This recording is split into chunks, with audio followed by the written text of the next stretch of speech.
Hey, Focus, it's Jesse. I am enjoying this lovely morning.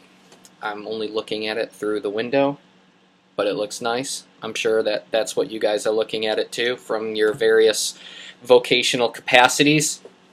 But just had an amazing night at Focus last night, just talking about who our neighbor is and how we tend to look at them uh, as people, but barely there. They're like necessities in our lives because they have to live next door. But that we don't take into consideration that they aren't just mere people. C.S. Lewis said they're not mere mortals. They're not ordinary people. There are no ordinary people. And if we take seriously that weighs on us. And such a good night last night talking about those things and just naming some people out loud of who our neighbors are and what our job is as believers to reach them.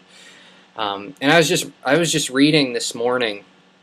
We were talking about work as we often do, and I was just reading in Jeremiah when God called Jeremiah to ministry and to a hard ministry, because God told him pretty much up front, people aren't going to listen to you, dude. They're just not going to listen. But you need to go and do it anyway. And he says this in verse 17. Get yourself ready, stand up and say to them, whatever I have commanded you. Do not be terrified by them, or I will terrify you before them. And it's just a great verse. And it's even greater coming out of the ESV version, which I love. It says, but you dress yourself for work. Arise and say to them everything that I have commanded you. Do not be dismayed by them.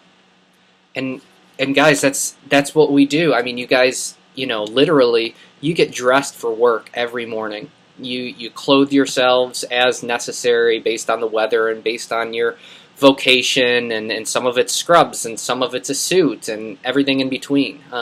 And so you clothe yourselves properly. But what did Jeremiah need to clothe himself with? Get yourself ready. Stand up and say to them whatever I have commanded you. And we, with our neighbors who we talked about last night, they're the people in the cubicle next to us. They're the office over. They're the other teachers in the lounge. Those are our neighbors, besides the people that just live next door. And so how are we to be clothed? And I just open up to Colossians, and verse 12 of chapter 3 in Colossians says, therefore, as God's chosen people, holy and dearly loved, clothe yourselves with compassion, kindness, humility, gentleness, and patience. Bear with one another, forgive one another whatever grievances you may have against one another. Forgive as the Lord forgave you. And for all these virtues, put on love, which binds them all together in perfect unity. And when we look at our neighbors and we look at them as caricatures and not real sacred persons that God created with a purpose, then we're like, whatever.